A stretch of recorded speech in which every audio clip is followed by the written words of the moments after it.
დილამშვიდობისა. ეს საქართველოს პირველი არხია, თქვენ უყურებთ გადაცემას პირადი ექიმი მარი მალაზონია ჟესტურ ენაზე თარგმანი. Როგორც ყოველთვის, დღესაც ჩვენ ადამიანზე ვსაუბრობთ იმაზე, რაც ყველაზე მნიშვნელოვანია ნებისმიერ საზოგადოებაში, რაც ყველაზე დიდი ფასეულობაა და ყველაზე დიდი ღირებულება. და ვსაუბრობთ იმიტომაც, რომ ეს გახლავთ ჩვენი გადაცემის კონცეფციის საფუძველი და ვსაუბრობთ ადამიანის თავისუფლებაზე. ანუ ვსაუბრობთ ადამიანის ჯანმრთელობაზეც, როგორც ფიზიკურ, მენტალურ, სოციალურ კეთილდღეობაზე და აუცილებლად ვითვალისწინებთ. ადამიანის ჯანმრთელობა, თავისუფლება, ავადმყოფობა, შეზღუდული თავისუფლება. როდესაც ადამიანის რაობაზე და ვინაობაზეა ლაპარაკი, ძალიან ხშირად დაუვობენ მეცნიერები საუკუნეების მანძილზე იყო მსჯელობა, რა განსაზღვრავს ადამიანს. ეს არის გული, ეს არის შინაგანი ორგანოების მდგომარეობა, თუ ეს არის თავის ტვინი. დღეს ჩვენ დანამდვილებით ვიცით, რომ ადამიანის ორგანიზმი ეს არის ხმაშეწყობით მომუშავე ორკესტრი, რომლის დირიჟორი თავის ტვინია. და თავის ტვინის ნებისმიერი პრობლემა არის თავსატეხი, ნებისმიერ ასაკში, თუმცა დღეს ჩვენ ვისაუბრებთ საკითხზე, რომელიც თქვენთვის კარგად ნაცნობია. ჩვენ არაერთხელ გვისაუბრია თუნდაც დღევანდელ სტუმართან ერთად, მაგრამ რა კი ბავშვებს ეხება და რა კი მედიცინას აქვს ყოველდღიურად ახალი მტკიცებულებები, ახალი სათქმელი, ახალი მიდგომა, გადავწყვიტეთ ამ თემაზე კიდევ ერთხელ ვისაუბროთ და ვისაუბროთ სხვადასხვა წახნაგიდან. მაგრამ ვიდრე უშუალოდ სტუმართან ერთად გავაგრძელებთ გადაცემას, მე მინდა მოგიყვეთ იმის შესახებ, რაც სოციალური მედიიდან თქვენ უკვე იცით. თუ თქვენ ჩვენი გადაცემის სოციალურ მედიას თვალყურს ადევნებთ, მაშინ ისიც კარგად იცით, რომ შემოდგომაზე ძალიან მნიშვნელოვანი ღონისძიება გაიმართა საქართველოში, რომელიც სწორედ ბავშვთა ნევროლოგიის უახლეს საკითხებს ეხებოდა და მოდით პატარა რგოლი ვნახოთ ამ თემასთან დაკავშირებით. პედიატრიული ეპილეფსიის ქირურგიაში ბოლო პერიოდში არაერთი მნიშვნელოვანი შედეგია მიღწეული. უპირველეს ყოვლისა ბავშვებს უტარდებათ ის პროცედურები, რომლებიც 80-იანი წლების ბოლომდე მხოლოდ მოზრდილებისთვის იყო ხელმისაწვდომი. ეპილეფსია როგორც წესი ადრეულ ასაკში ვლინდება. შესაბამისად ვცდილობთ ქირურგიული ჩარევა, რაც შეიძლება ადრე შევთავაზოთ ბავშვებს, რათა შევაჩეროთ ეპილეფსია და ხელი შეუწყოთ უკეთეს კოგნიტურ განვითარებას. ბოლო პერიოდში არა მხოლოდ ოპერირებული პაციენტების რაოდენობა, არამედ ბავშვებზე მეტად მორგებული შესაძლებლობებიც გაიზარდა. თანამედროვე მიდგომით, რომელიც მინიმალური ინვაზიურობის პრინციპზეა დაფუძნებული, გვაქვს შესაძლებლობა ეპილეფსიური შეტევებისგან სრულ განთავისუფლებას გართულებების გარეშე მივახციოთ.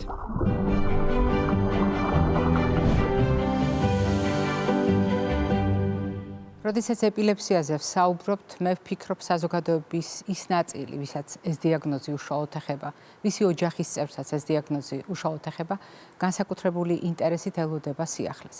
მაგრამ უნდა ვაღიაროთ, როდესაც ბავშვებზე ვსაუბრობთ, აქ პასუხისმგებლობა კიდევ უფრო დიდია და თქვენ მოისმინეთ ჩვენი უცხოელი კოლეგა საუბრობდა ეპილეფსიის მართვაზე ქირურგიულ ჭრილში, რამდენად მნიშვნელოვანი გამარჯვებები აქვს თანამედროვე მედიცინას. და ჩვენ ვისაუბრებთ სწორედ თანამედროვე ხედვაზე და ჩვენი გადაცემის მეგობარი შემოგვიერთდა, რომელსაც თქვენ ძალიან კარგად იცნობთ, რომელსაც არაერთხელ უსაუბრია თუნდაც ბავშვთა ეპილეფსიაზე ჩვენთან გადაცემაში. იგი გახლავთ თბილისის სახელმწიფო სამედიცინო უნივერსიტეტის ვიცე-რექტორი, ამავე უნივერსიტეტის ბავშვთა ნევროლოგიის დეპარტამენტის ხელმძღვანელი, ამავე უნივერსიტეტის პროფესორი, ბავშვთა ნევროლოგი ქალბატონი სოფო ბახტაძე. სოფო, დილამშვიდობისა. დილამშვიდობისა. როდესაც მე ვახსენე ბავშვთა ეპილეფსია, რასაკვირველია ჩვენი გადაცემის ერთგულმა მაყურებელმა ძალიან კარგად იცის, რომ ჩვენ ბავშვთა ეპილეფსიაზე პირველად არ ვსაუბრობთ. მაგრამ მაყურებელი დარწმუნებული ვარ, ელოდება დღეს ჩვენგან გარკვეულ სიახლეებს და იმ ხედვის აღქმასაც, რასაც თანამედროვე მედიცინა სთავაზობს ფართო საზოგადოებას მათ შორის. რა შეიცვალა ბავშვთა ეპილეფსიის მართვაში და რა გვაქვს დღეს სათქმელი? ბავშვთა ნევროლოგებს რა გაქვთ ისეთი ახალი მტკიცებულება, რომელიც ბევრად უფრო დაამშვიდებს ოჯახებს და ბევრად უფრო უკეთესი აღქმისთვის განაწყობს. მე გულისხმობ დიაგნოზთან დაკავშირებით ყოველთვის არის სირთულე და მშობლებს ყოველთვის აღელვებთ მაშინათვე, როდესაც მოისმენენ ამ დიაგნოზს. კიდევ ერთხელ მოგესალმებით, დიდი მადლობა მინდა გადაგიხადოთ მოწვევისთვის. ნამდვილად ეს არის დაავადება, რომლის შესახებაც, რომლის ირგვლივაც კვლევები, სხვადასხვა ტიპის დიაგნოსტიკური თუ სამეცნიერო კვლევები აქტიურად მიმდინარეობს. ეს არის დაავადება, რომლის შესახებაც პირველი ცნობები ჯერ კიდევ ჩვენს წელთაღრიცხვამდე იყო ცნობილი და დაავადება, რომლის ირგვლივ ეს იქნება გენეტიკური თუ ნეიროფიზიოლოგიური თუ ნეიროანატომიური კვლევები არ წყდება, რაც იმაზე მიუთითებს, რომ დაავადება თავისთავად არის ძალიან მნიშვნელოვანი და ის არის არა მარტო სამედიცინო, არამედ სოციალური პრობლემაც კი. თუნდაც იმიტომ, რომ ჯერ კიდევ ყველა საზოგადოებაში და სამწუხაროდ ქართულ საზოგადოებაშიც ჩვენ გამონაკლისი არ გახლავართ, ეს დაავადება გარკვეულ სტიგმასთანაც კი არის დაკავშირებული. ხშირად გაიგებთ, რომ ამ ადამიანს აქვს ეპილეფსია და ის გარკვეულწილად განსხვავებული ადამიანია. მართალია, დადებით კონტექსტში თუ განვიხილავთ, ასეთი ადამიანები ნამდვილად განსხვავებულნი არიან, იმიტომ რომ ძალიან ხშირად ჩვენ მე სტუდენტებსაც ვეუბნებით, ეს არის გენიალური ადამიანების დაავადება და ამიტომ მშობლები მინდა დავამშვიდო, რომ ეს არის დაავადება, რომელიც ძალიან ბევრ სირთულესთან ერთად შეიძლება რაღაც გარკვეულ დადებით ჭრილშიც კი განვიხილოთ. რა შეიცვალა? ეს ძალიან საინტერესო შეკითხვა გახლავთ, იმიტომ რომ როგორც მოგახსენეთ, ბევრი კვლევის და ბევრი ფუნდამენტური კვლევის საფუძველზე, რაც გარკვეულწილად კლინიკური გენეტიკის განვითარებასთან არის დაკავშირებული, ჩვენ უკვე პედიატრიულ ეპილეპტოლოგიაში, ანუ ბავშვთა ეპილეპტოლოგიაში გვაქვს ახალი კლინიკური სინდრომები, რომელნიც დაკავშირებულნი არიან კონკრეტული გენის მუტაციასთან. ანუ გვაქვს მონოგენური დაავადებები, ერთი რომელიმე გენის მუტაციასთან, ან პოლიგენური დაავადებები და რატომ პოლიგენური მიზეზით განპირობებული ეპილეფსიები, ბავშვთა ეპილეფსიები. და რატომ არის ეს მნიშვნელოვანი ჩვენთვის, ექიმებისთვის და აგრეთვე მშობლებისთვის? იმიტომ რომ სადღეისოდ კლინიკური მედიცინა უკვე ფარმაცევტულ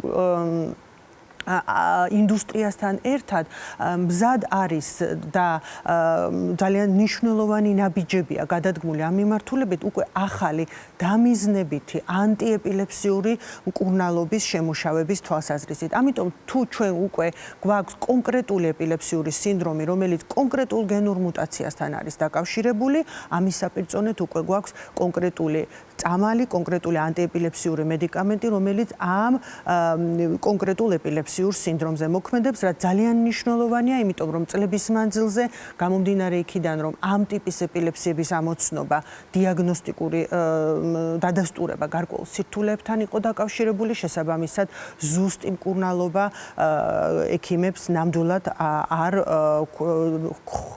ზუსტი მკურნალობის საშუალება ექიმებს ნამდვილად არ ჰქონდა. ეს არის ერთი ყველაზე დიდი მიღწევა, რაც თანამედროვე ეპილეპტოლოგიაში შეიძლება გქონდეს და მეორე ძალიან მნიშვნელოვანი, აი 2025 წლის კლასიფიკაცია ეპილეფსიების, რომლის განხილვას თავს არ შევაწყენ მაყურებელს, მისი წინამორბედი ეს იყო 2017 წლის კლასიფიკაცია, რომელიც ასევე ძალიან სრულყოფილი გახლდათ და მისი კიდევ უფრო წინამორბედი 80-იანი წლების. და აი რატომ მინდა ასეთ დინამიკურ ჭრილში განვიხილო? შედარებით ძველი კლასიფიკაციით, რომელიც პირადად მე სტუდენტობის დროს შევისწავლე, არ იყო ასეთი ტერმინი განვითარებითი ეპილეფსიური ენცეფალოპათიები და ეს დაიბადა 2017 წლის კლასიფიკაციაში. და რატომ? იმიტომ რომ ბევრი მონაცემის საფუძველზე, რომელიც ჩატარებული იყო მაღალტექნოლოგიური ნეიროგამოსახვითი კვლევებით, ასევე ნეიროფსიქოლოგიური კვლევებით, დადასტურდა, რომ არსებობს ეპილეფსიათა ჯგუფი ბავშვთა ასაკში, რომელიც უშუალოდ არის დაკავშირებული განვითარებასთან და ამიტომაც ჩვენ ბავშვთა ნევროლოგებს არ შეგვიძლია და არ გვაქვს იმის უნარი, რომ მარტო-მარტოთ ეს დაავადება ძალიან ხშირად და უმეტეს შემთხვევაში განსხვავებით სხვათა შორის მოზრდილთა ეპილეპტოლოგებისგან ჩვენ გვჭირდება მკურნალობის სქემაში ნეიროფსიქოლოგების ჩართვა, ხშირად გვჭირდება მეტყველების თერაპევტების ჩართვა, ხშირად გვჭირდება ხანდახან და არც თუ ისე იშვიათად ნეიროფსიქიატრების ჩართვაც კი, იმიტომ რომ აი ეს დიდი ჯგუფი განვითარებითი ეპილეფსიური ენცეფალოპათიებისა დაკავშირებული არის ბავშვის კოგნიტური, ანუ შემეცნებითი უნარის ამა თუ იმ ასპექტთან. ანუ არსებობს ეპილეფსიათა ჯგუფი, განვითარებითი ეპილეფსიური ენცეფალოპათიები, რომელიც ზემოქმედებენ ბავშვის მეტყველების უნარზე, ბავშვის მეხსიერების უნარზე, ბავშვის აღქმის თითქმის უნარზე, ცნობის უნარზე გნოზისი ეწოდება მას და ასე შემდეგ. ამიტომ ამ თვალსაზრისითაც ძალიან მნიშვნელოვანი ნაბიჯები გადაიდგა და უკვე ნეიროფსიქოლოგები, ნეიროფსიქიატრები აღჭურვილნი არიან იმ სათანადო ცოდნით, რომელიც ჩვენთან, ბავშვთა ნევროლოგებთან ერთად აუცილებელია ამ ტიპის ეპილეფსიების წარმატებული მართვისთვის. თქვენ ძალიან მნიშვნელოვანი ფრაზები გამოიყენეთ, როდესაც თანამედროვე ხედვაზე საუბრობდით. რასაკვირველია, დამიზნებითი თერაპია, სადაც ჩვენ შეგვიძლია გენეტიკური წანამძღვრები გავშიფროთ და შემდეგ მართოთ პროცესები, ეს არის უდიდესი გამარჯვება, მაგრამ მეორე მხრივ თქვენ ახსენეთ გამორჩეული ინტელექტუალური შესაძლებლობები, გენიალობასთან მიახლოებული მდგომარეობები და მდგომარეობები, როდესაც ბავშვს შეიძლება ჰქონდეს განვითარებასთან დაკავშირებული სირთულეები.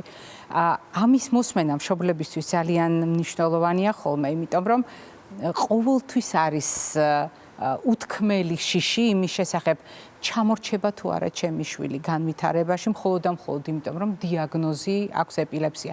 მაშინ სად უნდა გატარდეს მიჯნა? როდის იკვეთება ეს ბავშვი თავისი დიაგნოზის ფონზე არის გამორჩეული ინტელექტუალური მონაცემების, თუ მას აქვს განვითარების შეფერხება? სად ხდება ამის დიაგნოსტიკა? ვინ აფასებს, რომელ ასაკში, იმიტომ რომ 0-დან 18 წლამდე სულ ბავშვია და ეპილეფსიის დიაგნოზი ნიშნავს, რომ ჩვენ მივყვებით ამას რეტროსპექტულად. რა ეტაპზე ხდება შეფასება, რომ ნამდვილად ბავშვს შეიძლება ჰქონდეს შემეცნებასთან დაკავშირებული პრობლემები და როდის იწყება ამის გამოსწორება? ძალიან საინტერესო შეკითხვაა, როგორც ჩვენთვის ექიმებისთვის, ასევე ცხადია პაციენტებისთვის. ეპილეფსია ეს არის დაავადება, რომელიც მუცლად ყოფნის პერიოდშიც კი შეიძლება გამოვლინდეს ნამდვილად ნაყოფის ელექტროენცეფალოგრაფიული ჩანაწერით. არსებობს მთელი რიგი მონაცემები, რომ ნაყოფსაც, ვინაიდან მას უკვე თავის ტვინი და მისი ქერქი განვითარებული აქვს, შესაძლებელია ჰქონდეს ეპილეფსიური გულყრა. ჩვენ ექიმები რეალურად მას ვაწყდებით 0 ასაკიდან, ანუ ახალშობილობის პერიოდიდან. როგორ უნდა შევაფასოთ ნეიროგანვითარებითი გამოსავალი? ამაზე საუბარი რამდენიმე საათს მოითხოვს, მაგრამ მოკლედ რომ ვთქვათ, არსებობს მთელი რიგი ინდიკატორები, უფრო ზუსტად პრედიქტორები, ანუ ის ფაქტორები, რომელიც ჩვენ წინასწარ გვაძლევს საშუალებას განსაზღვრელი თუ როგორ უნდა განსაზღვროთ ნეიროგანვითარებითი გამოსავალი. ერთ-ერთი ყველაზე მნიშვნელოვანი ეს არის ეტიოლოგია, ანუ მიზეზი, რომლის დადგენასაც ვახდენთ ჩვენ ბავშვთა ნევროლოგები, ხშირად ნეირორადიოლოგებთან და პედიატრებთან ერთად. ეტიოლოგიის, ანუ მიზეზის მიხედვით, ეპილეფსია შეიძლება იყოს განპირობებული თავისტვენი სტრუქტურული დაზიანებით, რაც ერთ-ერთი ყველაზე ხშირი მიზეზია ბავშვთა ასაკის ეპილეფსიების.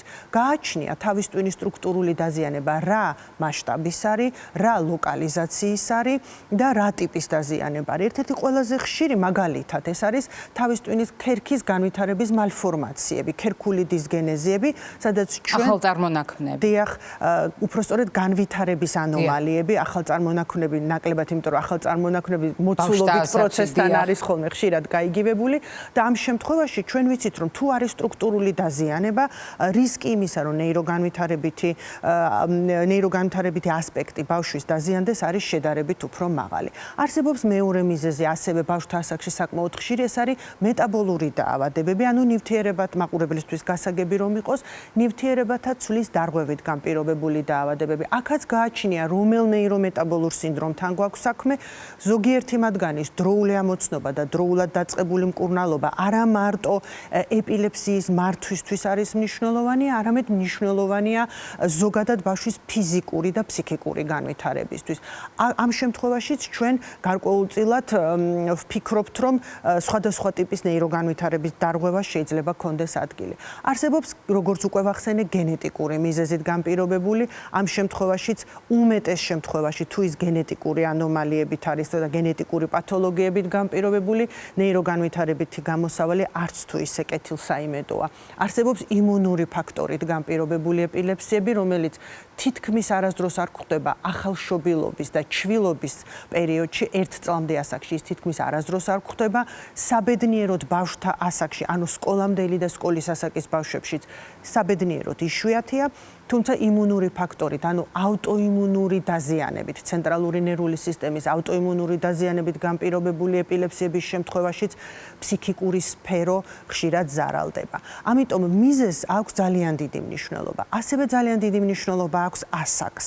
რა ასაკში გამოვლინდა ეპილეფსია. ცხადია, ეს უნივერსალური წესი არ გახლავთ, მაგრამ ცნობილია, რომ რაც უფრო ადრეულ ასაკში ვითარდება, რისკი იმისა, რომ საქმე გქონდეს განვითარებით ეპილეფსიურ ენცეფალოპათიებთან, უფრო მაღალია და მეცაც გეტყვით, ძირითადად, ყოველთვის არა, მაგრამ ძირითადად ახალშობილობის და ჩვილობის ასაკში განვითარებული ეპილეფსიები, რომელიც რეფრაქტერულია, ანუ ნაკლებად ემორჩილება ანტიეპილეფსიურ მკურნალობას, უმეტეს შემთხვევაში განვითარებით ეპილეფსიური ენცეფალოპათიებია, რომელთა დიაგნოსტირებაც ხდება ძალიან ესეთი დეტალური და სკრუპულოზური ელექტროენცეფალოგრაფიული კვლევით, ნევროლოგიური შეფასებით და ცხადია ნეიროფსიქოლოგიური შეფასებითაც.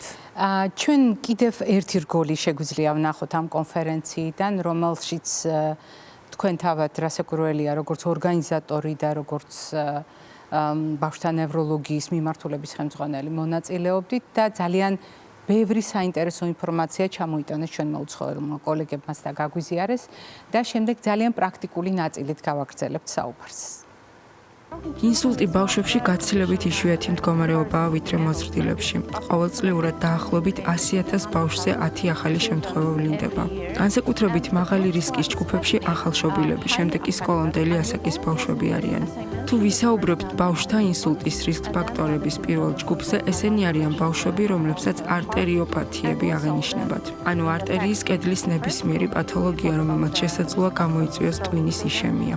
ზოგადად ბავშვთა ინსულტის რისკ ფაქტორები სრულიად განსხვავებულია მოზრდილთა ინსულტის რისკ ფაქტორებისაგან.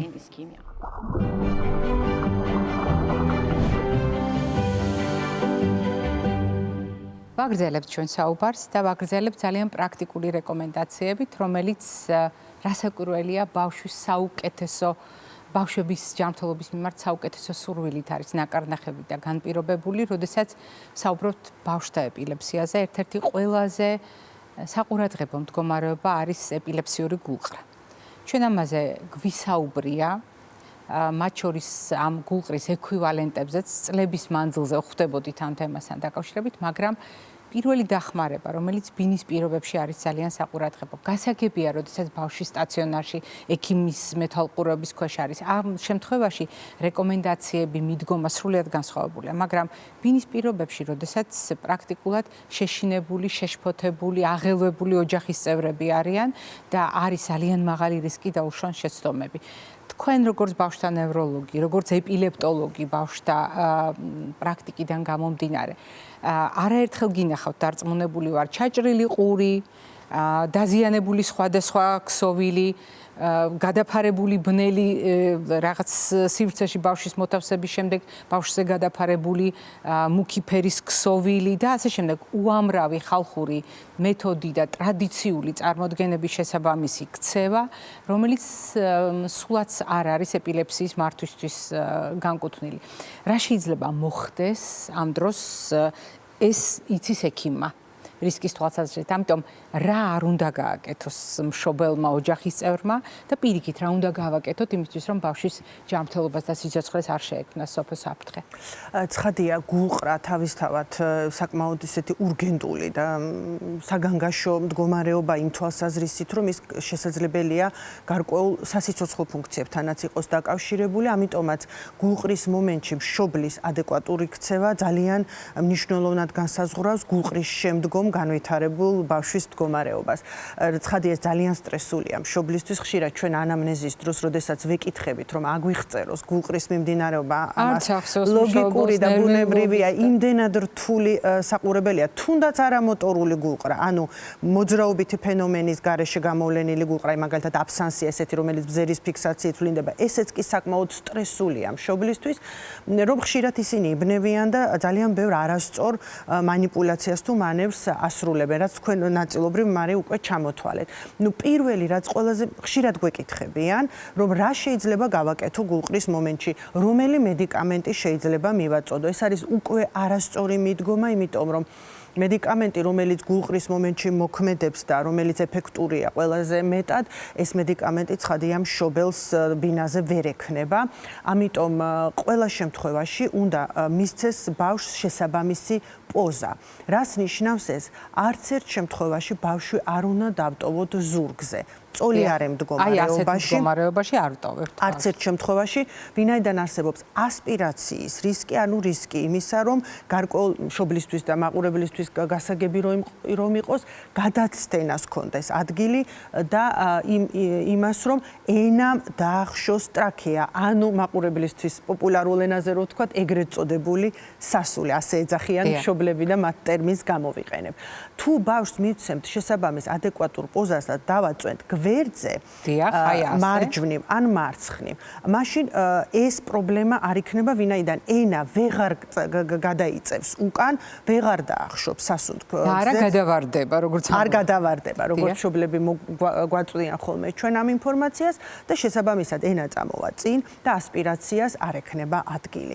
ძალიან მნიშვნელოვანია ისიც, რომ თუ ბავშვს აცვია მჭიდროდ შეკრული ტანსაცმელი, განსაკუთრებით სხეულის ზედა ნაწილში, უნდა ვეცადოთ, ეს იქნება პერანგი თუ ეს იქნება რაიმე სხვა ტიპის ტანსაცმელი, აუცილებლად უნდა ვეცადოთ, რომ გავუხსნათ ეს ტანსაცმელი იმისთვის, რომ გავანთავისუფლოთ სასუნთქი გზები. ყველაზე ხშირი, რასაც ჩვენ ვაწყდებით, აი ჩვენი ემერჯენსის განყოფილებაში, როდესაც მოყავთ ბინიდან ასეთი ბავშვები, არის ის, რომ მშობელი ჯერ კიდევ ცოდნა ამის შესახებ მწირია და მშობელი ცდილობს, რომ კოვზით ან რაიმე ჯოხით ან რაიმე ასეთი ნივთით ძალით გაუღოს ბავშვს პირი იმ შემთხვევაში, თუ ვითარდება საღეჭი კუნთების ტონური სპაზმი, ანუ ტრიზმი. ანუ მაყურებლისთვის გასაგები რომ იყოს ისევ და ისევ პოპულარულ ენაზე კრიჭა შეეკრა, ასეთი ტერმინი. თუ ბავშვს შეეკრა კრიჭა, ანუ განვითარდა საღეჭი კუნთების ტონური სპაზმი, არც ერთ შემთხვევაში არ არის რეკომენდებული კბილების ძალდატანებით გაღება, იმიტომ რომ ასეთი ბავშვები ჩვენ ხშირად გვინახავს ჩამსხრეული, ძალიან ტრამვული კბილებით, სისხლდენი ენით და ასე შემდეგ. ამ მანიპულაციას რაიმე მნიშვნელობა არ აქვს, იმიტომ მისი მიზანი მშობლების გადმოცემით არის ის, რომ ენა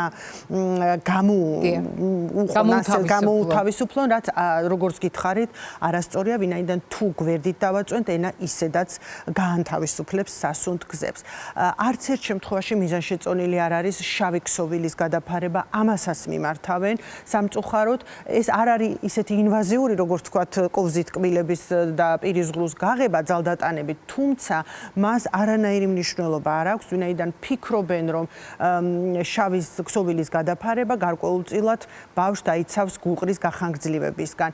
ფოტოფობია ეწოდება ამას, ანუ სინათლის შიში, რომელიც შეიძლება ეპილეფსიის დროს განვითარდეს, მაგრამ უფრო ხშირად ნეიროინფექციების, მაგალითად მენინგიტის დროს არის, თუმცა იქაც შავის გადაფარება არ არის ზუსტი, სწორი მანევრი და უმჯობესია ვთქვათ ბავშვი მშვიდ გარემოში მოვათავსოთ. დავიჭიროთ და არ მივცეთ სხეულს ბიძგების ან მოძრაობის საშუალება, რამდენად სწორია?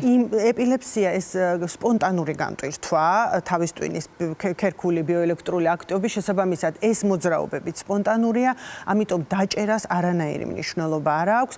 ეს ასე ვთქვათ მაყურებლისთვის გასაგები რომ იყოს ნებითი მოძრაობა არ გახლავთ, ამიტომ დაჭერას პირიქით ტრავმატიზმს ვაძლიერებთ, შესაძლებელია გამოვიწვიოთ კიდურების მოტეხილობა, ან რაიმე ვთქვათ ტრამული დაზიანება, მყესების გაგლეჭვა და ასე შემდეგ. ამიტომ რაიმე ძალდატანებით მოქმედებებს არანაირი მნიშვნელობა არ აქვს. ვაკეთებთ იმას, რომ ვაძლევთ სწორ პოზას, როგორც მოგახსენეთ, ვუხსნით მჭიდროდ შეკრულ ტანსაცმელს და პირველი რასაც ვაკეთებთ, აუცილებლად სასწრაფო დახმარების ბრიგადას უნდა მიმართოთ, ვინაიდან მხოლოდ მათ აქვთ უნარი და ცოდნა იმის შესახებ, თუ როგორ უნდა მართონ გულყრა. და აქვე მინდა აღვნიშნო, რომ არც ერთ შემთხვევაში მიზანშეწონილი არ არის ბავშვისთვის დაუშვებელია, მეცაც ვიტყვი დაუშვებელია, რაიმე მედიკამენტის მით უმეტეს პერორალური გზით, ანუ პირის ღრუს საშუალებით, რაიმე მედიკამენტის მიწოდება ბავშვს ამ დროს შესაძლებელი კი არა უმეტეს შემთხვევაში არა აქვს ყლაპვის უნარი და მშობელი ამ შემთხვევაში ზრდის ასპირაციის, ანუ გადაცდენის რისკს. ამიტომ რაიმე მედიკამენტის ან რაიმე ვთქვათ თუნდაც წყლის მიწოდება არის კატეგორიულად დაუშვებელი. სასწრაფო დახმარების ბრიგადის ექიმებმა იციან თუ რა მედიკამენტი პრეპარატი, რა დოზით და როგორ უნდა გამოიყენონ მხოლოდ და მხოლოდ ინტრავენური გზით. ძალიან დიდი მადლობა სოფო დღევანდელი სტუმრობისთვის და პრაქტიკული რეკომენდაციებისთვის. მე ვფიქრობ მაყურებლისათვის დასამახსოვრებელი იქნება თუნდაც ეს მოძრაობა ზურგიდან გვერდზე ჩვენ შემთხვევაში გაშილიფებულია პრაქტიკულად 60 გახდილი აქვს პატარას და გასათვალისწინებელია ყველა ის სიახლე რომელიც თქვენ გაგვიზიარეთ.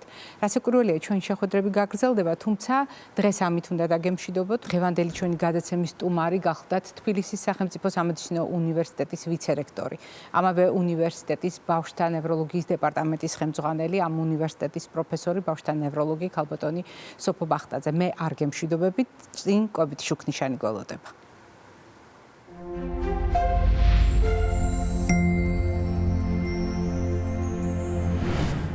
2011 წლამდე, როდესაც ჩვენ კვებაზე ვსაუბრობდით, ვიყენებდით რეკომენდაციებს პირამიდის საფუძველზე.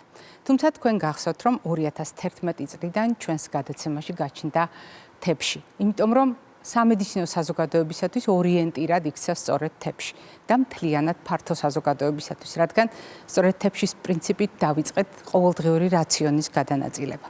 ეს არის კიდევ ერთხელ გავიმეორებ პრინციპები, რომელიც არის სხვადასხვა სიტუაციაში განსხვავებულად გასაზიარებელი, მაგრამ გულისხმობს საერთო კანონზომიერებას, როდესაც დღიურ რაციონს წარმოვიდგენთ როგორც ერთობლიობა, სადაც ნახევარი არის ბოსტნეული და ხილი ბოსტნეულის უპირატესობით, ხოლო მეორე ნახევარი არის მარცვლეულ ბურღულეული ცილოვან კომპონენტთან ერთად, რასაკვირველია მარცვლეულ ბურღულეულის უპირატესობით. თუმცა ეს თანაფარდობა კიდევ ერთხელ გავიმეორებ, სხვადასხვა შემთხვევაში არის განსხვავებული და მთლიანად მისადაგებული ამა თუ იმ ამოცანასთან, მაგრამ არის მნიშვნელოვანი საკითხი.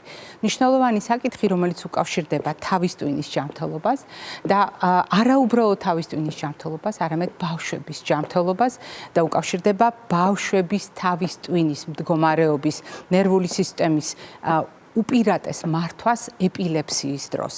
თქვენ ალბათ ძალიან კარგად გახსოვთ, რომ ჩვენ ამ თემაზე წლების მანძილზე ვსაუბრობთ, რა სჭირდება ბავშვის თავის ტვინს ზოგადად და რა სჭირდება მაშინ, როდესაც ეპილეფსიის დიაგნოზი გვაქვს.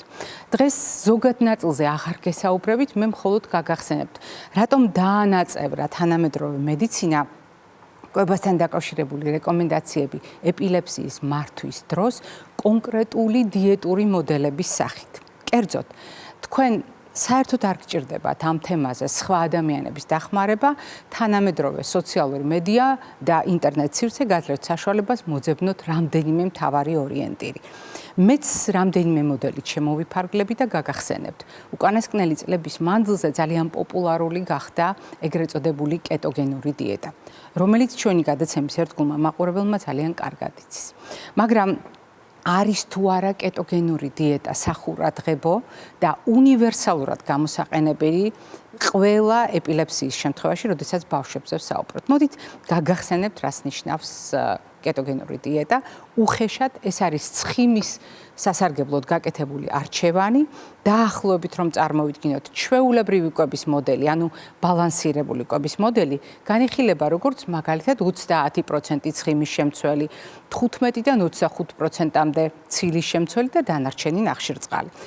კეტოგენური დიეტის შემთხვევაში 70% ცხიმია, 20% ცილა და 10% ან ზოგჯერ უფრო ნაკლებიც არის ნახშირწყალი. ანუ ეს არის კვების მოდელი, რომელიც უპირატესად ცხიმებს ეყრდნობა და ეყრდნობა იმიტომ რომ ჩაანაცვლოს გლუკოზა როგორც საწვავი, ან ნახშირწყალი როგორც საწვავი ჩაანაცვლოს ცხიმმა. ეს არის უხეში ახსნა.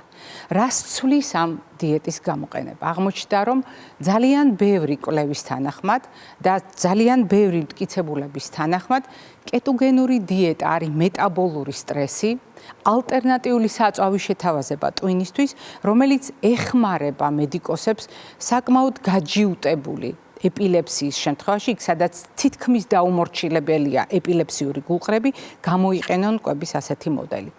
როდესაც ჩვენ საუბრობთ უპირატესად ცხიმების გამოყენებაზე, ჩვენ გულისხმობთ აგრეთვე კონკრეტული ცხიმების ვერსიას და ერთ-ერთი ყველაზე თანამედროვე მოდელი გახლავთ ეგრეთ წოდებული საშუალო ჯაჭვის ცხიმების გამოყენებით დიეტის აწყობა. ძალიან ბევრმა მშობელმა ამის შესახებ იცის, მაგრამ მე მინდა იმ საკითხებს მივაქციოთ ახლა ყურადღება, რაც არ არის ხოლმე ფართოდ განხილული. თუ ჩვენ საუბრობთ საშუალო ჯაჭვის ცხიმებზე, ჩვენ უნდა გავიხსენოთ, რომ არსებობს მოკლე ჯაჭვის, მაგალითად ბაქტერიები გვეხმარება მის წარმოქმნაში, გრძელი ჯაჭვის ცხიმები. მაგრამ ლონდონის ბავშვის ჯანმრთელობის კვლევის ინსტიტუტმა დაადგინა, რომ თუ საშუალო ჯაჭვის ცხიმები არის 60% და ზემოთ ბავშვის კვების რაციონში, ეს ძალიან ბევრია. მაგრამ თუ არის 30% და მასზე ნაკლები, ეს ცოტაა. მაშინ სად არის ოპტიმალური რაოდენობა? და მეცნიერები მივიდნენ დასკვნამდე, რომ უმჯობესია დაიწყონ ამ კონკრეტული ცხიმების გამოყენება 40%-დან და საფეხურებრივად მივიდნენ 45-50%-დან. ეს არის ოპტიმალური, რაზედაც ბოლო პერიოდში შეჯერდნენ. მაგრამ ეს უნდა გავაკეთოთ ბინის პირობებში? არა.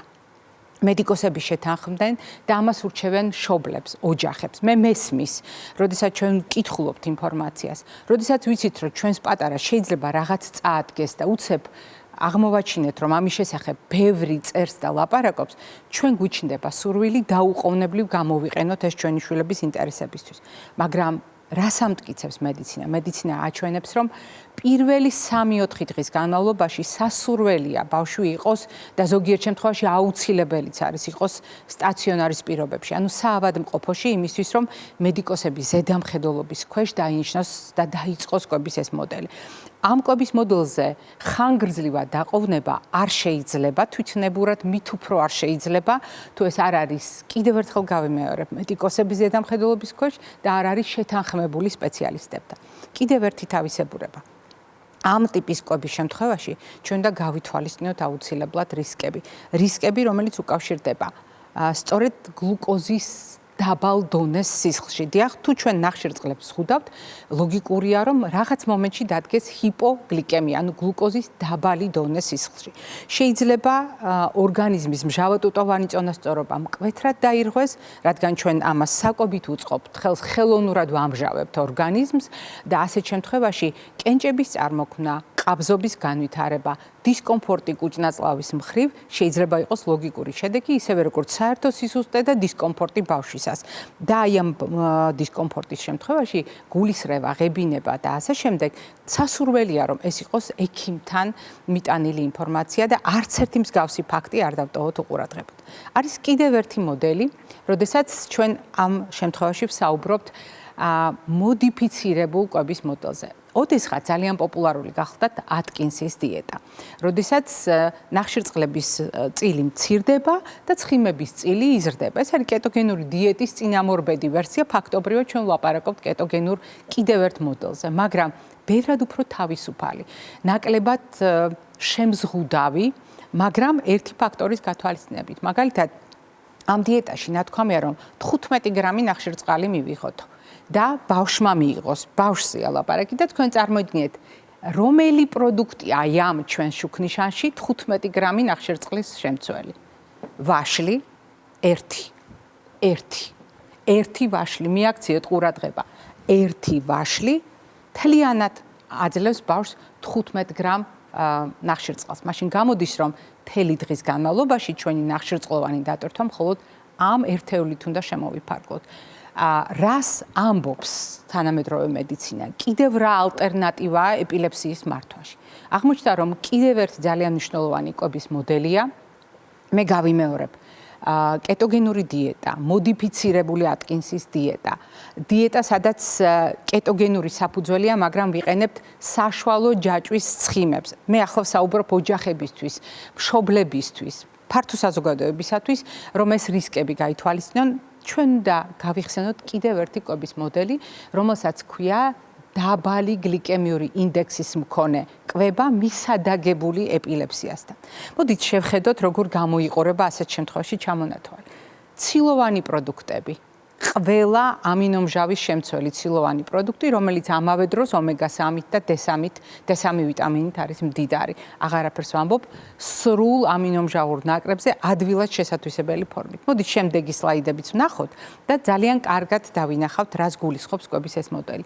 მარცვლეულ ბურღულეული, B-ჯგუფის ვიტამინების და მაგნიუმის წყაროთ. ამ შემთხვევაში ჩვენ ვლაპარაკობთ მთლიან პროდუქტზე, არა რაფინირებულ, დამუშავებულ პროდუქტზე, არა პროცესირებულ პროდუქტზე, არამედ მთლიან პროდუქტზე. და თუ გავაგრძელებთ ამ ჩამონათვალს, ბოსტნეული, როგორც C ვიტამინის, როგორც სხვადასხვა მინერალის, მცენარეული ბოჭკოს წყარო, ძალიან მნიშვნელოვანია გავიხსენოთ, მაგალითად, სხვადასხვა სახის, სხვადასხვა ავოკადო, ხილია, უბრალოდ აი ამ ნაკრებში მოხვდა. ამ შემთხვევაში სხვადასხვა სახის ხილი, მათ შორის კენკროვანი ანტიოქსიდანტებით მდიდარი პროდუქტები, რომელიც ასევე მთლიანი პროდუქტის სახით ჩართული ამ რაციონში, ძალიან მნიშვნელოვანი აღმოჩნდება და გასათვალისწინებელია, როდის ვამბობთ მთლიანი არაპროცესირებული პროდუქტი, როდესაც ამ პროდუქტში არ არის 3-ზე მეტი დანამატი. თუ 3-ზე მეტი დანამატი გამოყენებულია ბავშვის კვების პროდუქტში, ის პროცესირებულია და სხვადასხვა სახის ცხიმის შემცველი პროდუქტები. ეს პროდუქტები სწორი თანაფარდობით ძალიან მნიშვნელოვანი შეიძლება აღმოჩნდეს სწორედ დაბალი გლიკემიური ინდექსის მქონე კვების მოდელშიც, მაგრამ კიდევ ერთხელ გავიმეორებ, მხოლოდ ექიმთან შეთანხმებით, მხოლოდ ექიმის მეთვალყურეობით და იმ რისკების გათვალისწინებით, რომელზედაც მე უკვე გესაუბრეთ. ჩემს მიერ წეღან ნახსენები, საშუალო ჯაჭვის ცხიმები ბუნებრივადაც არის სხვადასხვა პროდუქტში და მათ შორის მაგალითად სხვადასხვა სახის ხორცში, რძის ნაწარმში, მაგრამ ამავე დროს არის პალმის ცხიმში, არის ქოქოსის ცხიმში. თუ გავითვალისწინებთ, რომ პალმის და ქოქოსის ცხიმი არის ნაჯერი ცხიმი და საკმაოდ სერიოზულად არის შესაფასებელი მისი რისკები და სარგებელი, მაშინ თვითნებურად ამ პროდუქტის გამოყენება მხოლოდ და მხოლოდ იმიტომ, რომ დღეს ჩვენს გადაცემაში მოისმინეთ, არ იქნება სწორი გადაწყვეტილება და კიდევ ერთხელ გთხოვთ მშობლებს, აუცილებლად შეუთანხმეთ ეს მედიკოსებს. ხოლო რაც შეეხება დღევანდელ ჩვენ გადაცემას, მე კიდევ ერთხელ გავიმეორებ, დღეს ჩვენ თავი მოუყარეთ კვებით შუქნიშანში იმ მტკიცებულებებს, რომელიც აქვს თანამედროვე მედიცინას ეპილეფსიის ნუტრიციულ, ანუ კვებით მართვასთან დაკავშირებით, რასაკვირველია, მთავარი წინდახედულება აქ არის სიფრთხილე. სიფრთხილე გადაწყვეტილებების მიღებისას, სიფრთხილე ბავშვის მართვისას, როდესაც მშობელი და მედიკოსი თანამოაზრეა და ერთგუნდად მართავს ბავშვის მდგომარეობას. რასაკვირველია, ბავშვის საუკეთესო ინტერესებიდან გამომდინარე. მე დღეს ამით გემშვიდობებით, ჯანმრთელობას და დღეგრძელობას გისურვებთ.